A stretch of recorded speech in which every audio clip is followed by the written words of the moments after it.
Nous sommes bien entendu ravis de recevoir pour la première fois depuis sa nomination à la tête d'Hydro-Québec en avril dernier, la présidente et chef de la direction d'Hydro-Québec.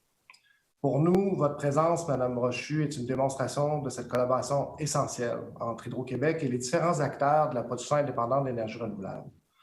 Dans la foulée des annonces qui ont entouré le projet Apuiat sur la Côte-Nord, ce qu'on a entendu de votre part, mais aussi de la part du premier ministre et du ministre Julien, il semble clair que l'électricité renouvelable, en provenance d'autres sources que la Grande Hydro, soit contemplée par Hydro-Québec pour combler les besoins additionnels liés à la transition énergétique. Alors, il semble aussi clair que la volonté d'Hydro-Québec à ouvrir des discussions avec les acteurs de la production indépendante, soit les producteurs privés, les municipalités et les Premières Nations, est très présente.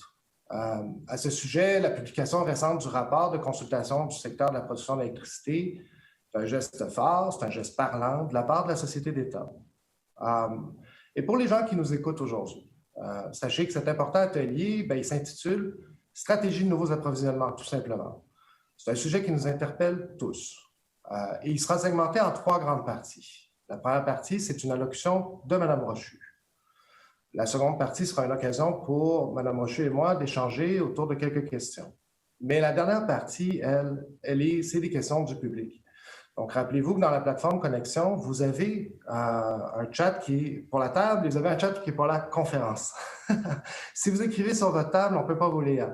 Donc, écrivez vos questions dans la section conférence. Elles me seront relayées et il me fera plaisir de les poser à Mme Brochu. Mais sans plus attendre, je vous laisse la parole. Mme Brochu, merci d'être là et à vous.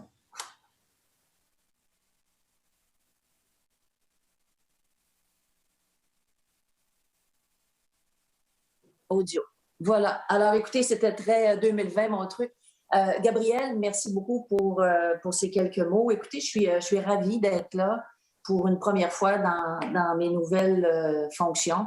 Je n'ai pas l'intention de parler trop longtemps parce que je veux laisser l'espace aux questions et aux échanges. On a un petit retard, alors je veux pas occuper tout le temps, sûrement pas. On a beaucoup parlé de plans de transition, le PEV et tout. Je ne veux pas revenir sur les chiffres, sur les grands blocs. Vous savez ça beaucoup mieux que moi, de quoi il en retourne lorsqu'on parle du PEV notamment. Vous dire que dans le cœur d'Hydro-Québec, dans notre posture mentale, il est clair que la transition énergétique, c'est l'affaire de tout le monde. C'est l'affaire d'une collectivité. Dans cette collectivité-là, bien sûr, il y a le fournisseur d'électricité, à la communauté, mais il y a les communautés, il y a les citoyens, il y a les consommateurs et il y a les producteurs indépendants d'énergie renouvelable dont vous êtes. Vous parliez, Gabrielle, de la consultation qui a été menée par mon collègue et ses équipes à la fin en cours de 2020, dont le rapport a été publié. Voilà un geste très éloquent et très évocateur de la posture mentale dont je vous parle. Nous jouons tous un rôle très important et cette pandémie, en fait, a, à mon sens, accéléré une prise de conscience de la population. Vous allez dire santé publique, transition énergétique, c'est 2 affaires complètement. Oui et non, parce qu'il y a une part de plus importante de la population qui considère que ce qu'on est en train de vivre est peut-être un modèle réduit de ce qu'on pourrait vivre si on échappait à la planète. Alors l'idée ici, c'est pas de dire 1, 2, 3, on se fait peur, pas du tout, mais il y a de plus en plus de Québécois et de Québécoises qui ont le goût de se mettre en mouvement comme consommateurs. Avec ça, on sait, nous, les Québécois et Québécoises, on est un peuple entrepreneurial et on est un peuple innovant. Moi, je suis un peu tannée d'entendre dire qu'on a un déficit d'innovation, là. Je pense qu'on est un peuple très innovant. Vous en êtes une preuve vivante. Et le plan d'électrification, dans le fond, sa philosophie, c'est de dire on a un défi, on a des capacités, puis ça fait en soi une grande opportunité économique. Alors, voilà une conjonction de considérations environnementales, de considérations sociales et de considérations économiques à la fois. Alors, nous, Hydro-Québec, on se réjouit évidemment de ce qui nous apparaît à être une accélération de la transition énergétique qui, de facto, crée aussi beaucoup d'opportunités. Parmi les petits défis qui sont les nôtres, c'est de prévoir l'évolution de la demande. Vous allez dire, c'est notre boulot. Oui, c'est notre boulot, c'est notre métier. Dans un univers où il y a un petit peu plus d'incertitude parce que il va devoir y avoir des ajustements de société, de comportement pour donner vie à cette transition énergétique-là. Mais il n'y a pas de doute qu'il va y avoir des volumes additionnels de consommation d'électricité en territoire québécois. Le rythme exact reste à définir, mais la tendance lourde est là. Le boulot qu'on a, pas juste chez Hydro-Québec, mais comme société, c'est de faire en sorte qu'on soit capable d'accueillir des consommations additionnelles d'électricité sans peser indûment sur les coûts. Parce que c'est une chose de réduire les gaz à effet de serre, c'en est une autre de les réduire au meilleur coût possible. L'électricité va faire un grand bout, ne fera pas tout. La grande hydroélectricité va faire un bout, mais ne fera pas tout. Alors, quand vous dites que nous contemplons chez Hydro-Québec la possibilité d'accueillir davantage d'électricité de la part de producteurs indépendants, je vous dirais, nous faisons plus que le contempler. Nous comptons sur vous. Et c'est pourquoi, au cours des prochains mois, dans les cadres, je pense, dont vous avez déjà entendu parler, nous entendons lancer un premier appel d'offres d'une capacité qui va être quelque part probablement entre 200 et 500 mégawatts d'électricité renouvelable. L'idée étant de nous donner collectivement une idée, ce qu'on appelle en français un price point, de là où on est rendu en matière de coût de production d'électricité renouvelable. Est-ce que le coût absolu est le seul indicateur qui va nourrir notre réflexion? Évidemment pas. Il y a tout un écosystème autour de ça dont on va prendre compte. Les questions, je dirais, de retombées économiques, de création de richesses et tout, vont être discutées évidemment avec le gouvernement. Notre responsabilité chez Hydro, c'est de s'assurer que, un, on va avoir l'énergie dont on a besoin en temps voulu. Deuxièmement, que le coût va faire du sens. Puis après ça, il y a une aura socio-économique qui est à convenir avec le gouvernement. Alors, si j'ai un message à vous dire, c'est un plaisir pour nous autres de travailler avec les producteurs indépendants. On a voulu poser des gestes de grande ouverture en allant vers vous pour comprendre vos préoccupations. Il n'y a pas de doute que ce que vous nous avez donné comme piste de réflexion, justement, ça nourrit notre réflexion. Est-ce qu'on va être capable de donner vie à toutes vos attentes et à tous vos espoirs? Probablement pas, mais une grande majorité, oui. Alors, c'est le temps d'aiguiser nos crayons collectifs. On le fait chez nous, je suis certaine que vous le faites chez vous, pour essayer de voir comment on peut approvisionner notre société de manière durable et économique. Alors, Gabriel, c'est la petite introduction que je voulais faire avec vous. Et si j'avais ajouté une petite note, c'est de dire que avant d'ajouter quelques nouvelles productions, que ce soit, vous comprendrez, puis je sais que vous le comprenez, qu'on va déployer tous les efforts pour aller chercher ce potentiel inouï qui est celui de l'efficacité énergétique. Et tout ce qu'on peut faire en termes de développement de nouvelles énergies renouvelables ne nous soustrait pas à cette obligation-là, parce que justement, la demande va mettre une pression sur les coûts, puis pas juste sur des coûts d'approvisionnement en molécules énergétiques, mais en outils et en pointe. Et la pointe, vous le savez mieux que moi, ça coûte cher. Donc, on va travailler tous ensemble à l'efficacité énergétique. C'est un écosystème qui est très puissant. Et puis, l'efficacité ne pouvant pas tout faire, on va se tourner vers les autres moyens dont vous faites partie. Alors voilà, Gabriel, je vous redonne la parole pour la suite des choses. Je vais me laisser guider là. Merci beaucoup, Mme Brochu. C'était une première allocution très intéressante. Je pense que, comme vous dites, ça ouvre beaucoup de portes, ça ouvre beaucoup de nouvelles voies. Je vais vous poser quelques questions, puis ensuite, on passera aux questions du public. Là, je vais laisser le temps aux gens d'écrire un peu.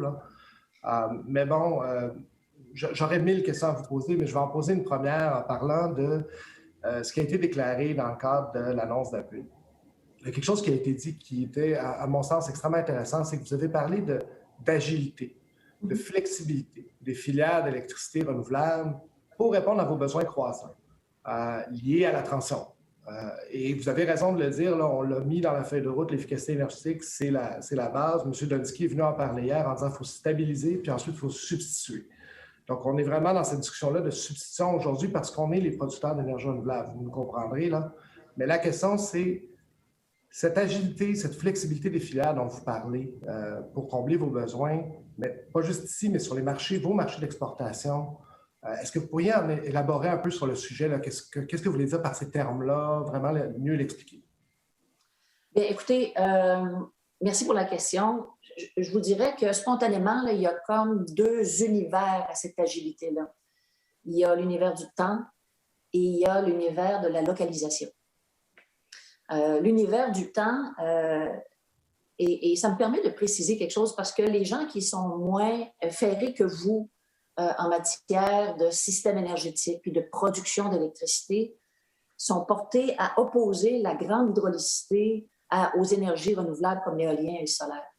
C'est une grave erreur. C'est une grave erreur parce que ces deux formes d'énergie-là sont tout à fait complémentaires. Et si aujourd'hui, on peut envisager avec grande détermination la contribution additionnelle d'énergie renouvelable, que ce soit le solaire, que ce soit l'éolien ou d'autres énergies renouvelables qui peuvent être produites, c'est justement parce qu'on bénéficie de capacités hydroélectriques et de la puissance sous-jacente qui vient rendre ces énergies-là encore plus attrayantes. Donc, d'abord, il n'y a pas d'opposition. Quand on regarde devant nous, il n'y a pas de doute que dans le temps, quand je parle d'agilité, de flexibilité, bien, les projets de production privée prennent beaucoup moins de temps à réaliser que de grands ouvrages hydroélectriques. Donc, agilité dans le temps. Agilité aussi dans la localisation. Parce que, comme vous le savez, pour réduire les coûts d'approvisionnement, le mérite revient à rapprocher autant que faire se peut, les zones de production, des zones de consommation, mais aussi à répartir la charge de production pour faire en sorte qu'on soit capable d'optimiser tout ce réseau-là d'infrastructures requis pour approvisionner nos clients.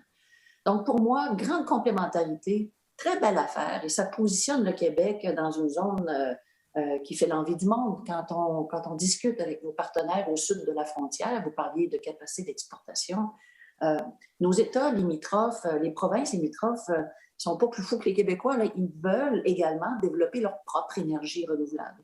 Mais ils ne disposent pas de cette batterie immense et extrêmement puissante que sont nos réservoirs hydroélectriques. Alors, donc, on a avec la production indépendante, puis avec des filières complémentaires et l'hydroélectricité, la capacité de s'appuyer sur un backbone, une colonne vertébrale très forte en puissance, très riche en énergie aussi, et je dirais à la frange de cet univers-là. Puis quand je dis frange, c'est pas négatif, au contraire, parce que la frange, c'est là où se défendent des modèles économiques. Là. À la frange jouent de nouvelles productions renouvelables, et ça, ben, ça ne peut que nous sauver. Et donc, c'est plus agile sur la localisation et dans le temps.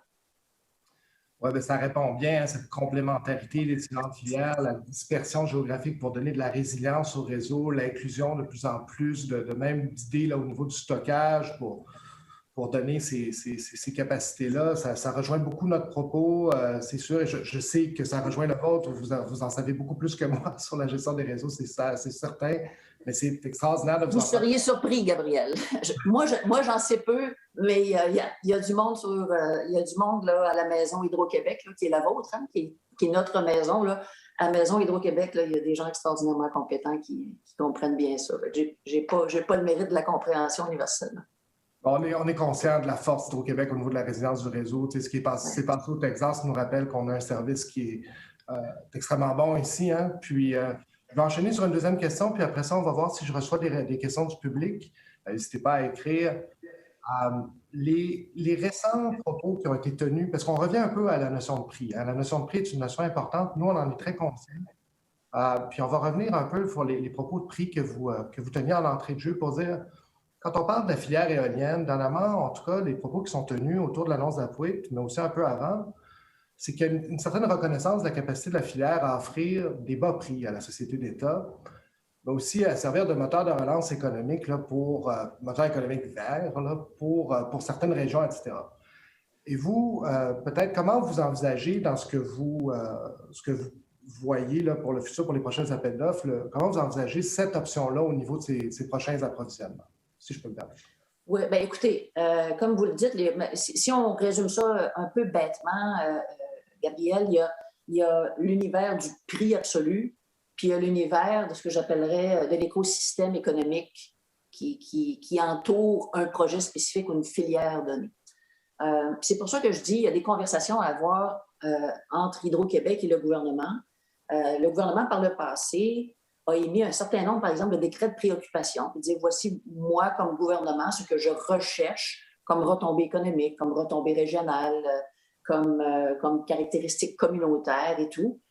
Puis évidemment, Hydro-Québec voit avec le gouvernement comment on s'assure que par ailleurs, toutes ces retombées-là ne font pas en sorte qu'on met une pression indue sur le coût de l'électricité parce qu'on irait à l'encontre de l'objectif fondamental de transférer des charges vers l'électricité. Donc, il faut qu'on soit tous globalement soucieux du prix ultime pour avoir eu des conversations avant de changer de vie professionnelle avec des membres de votre association.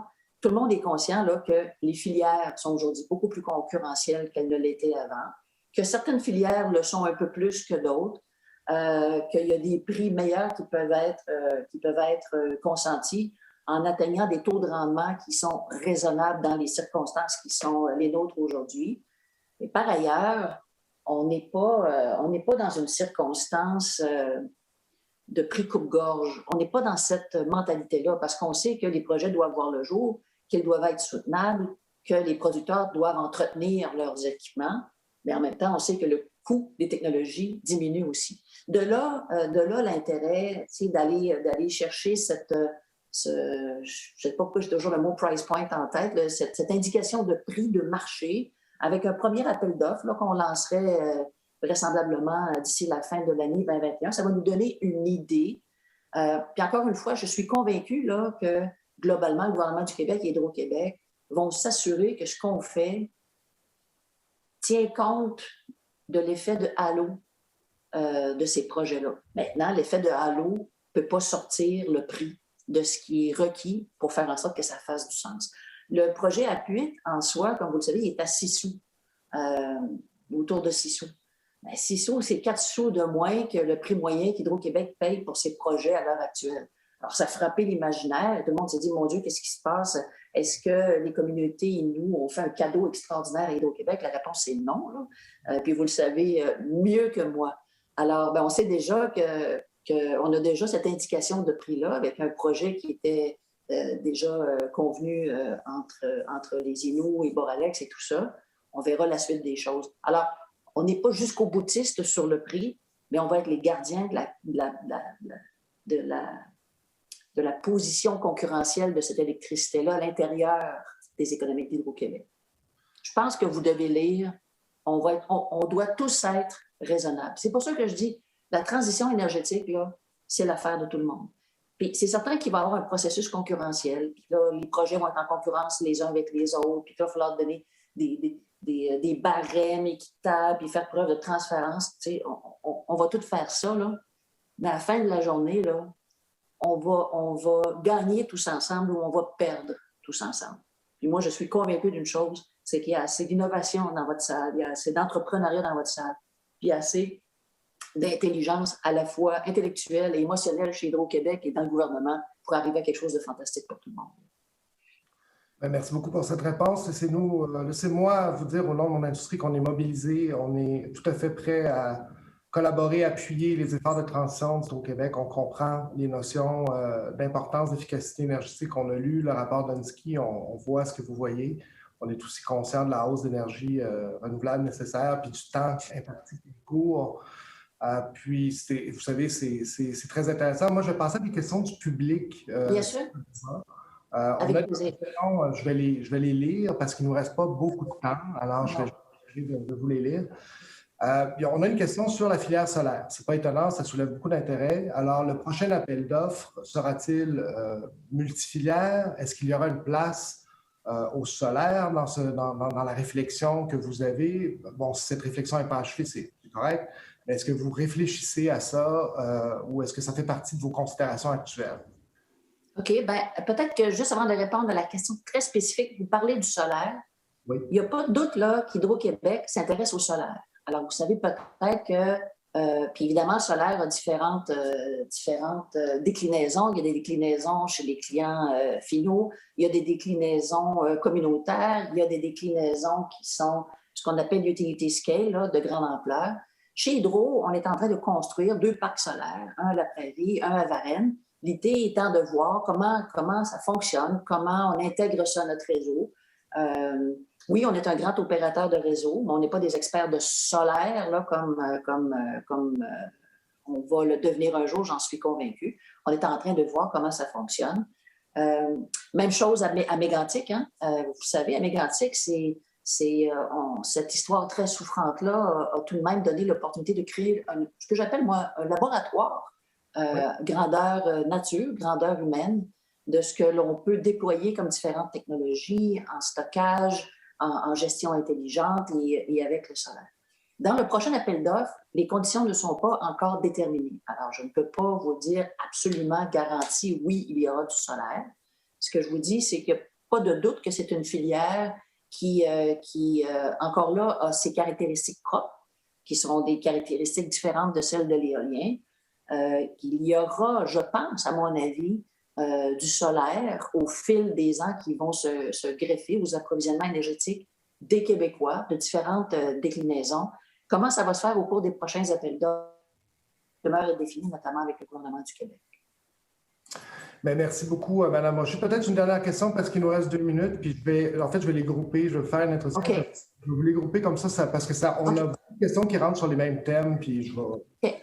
Alors, vous savez, nous, le partenaire principal du colloque cette année, c'est l'Alliance de l'Est, c'est un organisme qui est municipal. Okay. Plus tard, aujourd'hui, on va avoir un atelier autochtone où on va accueillir des leaders d'affaires autochtones, que ce soit au niveau d'Apuit ou au niveau de BELT, donc le projet de la TUC avec le grand chef des Atikamekw qui va venir parler ici. Tout ça pour vous dire que l'implication des communautés, que ce soit les municipalités ou les Premières Nations, est au cœur de notre développement et impacte aussi beaucoup les réseaux autonomes. Si on devait parler des Premières Nations, des communautés, des réseaux autonomes, donc l'implication du milieu finalement, comment vous le factorisez dans votre réflexion de prochains approvisionnements en ce moment? Je sais que vous avez commencé à en parler, mais je vous laisse finir là-dessus. Ça intéresse, vous savez, énormément de gens dans la salle. C'est nos partenaires, c'est aussi des membres de l'association maintenant, pour beaucoup, beaucoup d'entreprises autochtones, beaucoup d'entreprises municipales. Donc, je vous laisse adresser le point. Alors, écoutez, c'est difficile de répondre à tout ça en 2 minutes. J'aimerais commencer par les relations entre Hydro-Québec et les communautés autochtones. D'abord, je salue que votre regroupement travaille de manière positive et inclusive avec les communautés autochtones. Ce sont des gens brillants. Ce sont des gens qui connaissent leur territoire, qui connaissent leur population, qui ont des idées. Et je reviens là-dessus, là, je pense qu'un de mes grands coups de cœur de mon passage chez Hydro-Québec, ça va être d'avoir vécu l'arrivée du projet Apuit au sein de nos approvisionnements. Quand je suis arrivée en poste, tu sais comment ça fonctionne, là, c'est pas une boîte mort Hydro-Québec. Hein? Tout le jeu consiste à établir ce qu'on appelle des bilans énergie-puissance. Et je voyais bien la mouvance sociale, puis je voyais bien la mouvance économique de la transition énergétique, puis ce qui se passe aux États-Unis. Puis on est allé voir le gouvernement, puis on a dit ça serait le temps, là, le temps est bon pour accueillir le projet Apuit. Je dis le temps est bon pour accueillir d'autres projets autochtones pour des raisons évidentes que je n'ai pas besoin de répéter ici. Puis c'est pas pour être dans l'air du temps, vraiment pas, là, c'est juste parce qu'on est tellement chez eux que c'est chouette qu'ils soient chez nous et qu'on ait des relations qui soient d'affaires, mais un peu moins transactionnelles au fil de « nous avons un projet, comment pouvons… » Là, les gens viennent vers nous avec leur projet. Moi, je trouve ça formidable. Même chose avec les communautés qui ne sont pas autochtones. Puis je reviens là-dessus, la transition, ça va être l'affaire de tout le monde. Alors, notre boulot chez Hydro-Québec, puis nous, on est responsable de s'assurer que les approvisionnements vont être là. Tu sais, des fois, on parle des surplus d'Hydro-Québec. Moi, des surplus, j'aime pas ce mot-là, là, parce que ça fait restant de table qui vaut pas cher. Un surplus, là, c'est une capacité latente. Puis notre boulot, c'est d'en avoir des surplus. Si on n'a pas de surplus, soyez inquiets. Soyez inquiets. C'est comme si vous prenez l'avion entre Montréal et Vancouver, puis qu'en atterrissant, on vous dit qu'il restait un demi-litre de jet fuel dans la carlingue, là. pense que vous ne seriez pas super ravis de la manière dont le transporteur gère son avion. OK? Alors, notre boulot, là, c'est justement d'avoir cette énergie latente-là à l'avance, pas trop, mais à l'avance, puis qu'on soit capable de la valoriser le temps que la demande se matérialise. Ça, c'est notre boulot. Et après ça, notre boulot, c'est pas d'être le leader qui décide de tout en énergie au Québec. Nous, on veut être un catalyseur des possibles. Puis vous avez entre vos mains, les communautés ont entre leurs mains des possibles qui cherchent à être valorisés. Ce catalyseur-là de possibles, c'est Hydro-Québec. Puis en même temps, vous et moi sommes consommateurs. Puis moi, je me soucie autant des gens qui ont peur de la fin du mois que des gens qui ont peur de la fin du monde. Puis ceux qui ont peur de la fin du mois, là, il faut s'en occuper. Donc, on ne peut pas mettre une pression indue sur les coûts. Une fois qu'on a dit tout ça, encore une fois, il y a suffisamment d'intelligence émotionnelle, intellectuelle et énergétique et environnementale dans votre salle, au gouvernement, chez Hydro, pour qu'on trouve les équilibres qui soient les plus appropriés possibles. Je vous souhaite... merci de m'avoir invité. C'était le fun. Et puis, n'importe quand. Puis je vous souhaite un bel événement. Et je vous remercie par avance, là, autant que vous êtes dans votre organisation et de ce que vous allez déployer comme trésor d'imagination pour aider notre population, nos concitoyens à vivre cette transition-là énergétique en réussissant nos objectifs de transition, mais en créant quelque chose de beau et en valorisant le génie, l'entrepreneuriat, l'innovation québécoise. Bravo à vous. Merci, Mme Rochu. Je peux vous retourner les félicitations. Vous savez, directement après la pause réseautage qui va commencer, on va parler d'Enerchem, on va parler d'électrolyseurs. Je sais que vous connaissez bien le projet. On le regarde, il nous fascine. Alors, on sait qu'Hydro-Québec fait partie de la solution, qu'ils vont être là pour adresser notre transition énergétique et nous serons là pour vous appuyer. Nous nous mobilisons et nous vous remercions d'avoir pris le temps de nous parler aujourd'hui. Bonne journée. Un grand plaisir, Gabriel. Au revoir.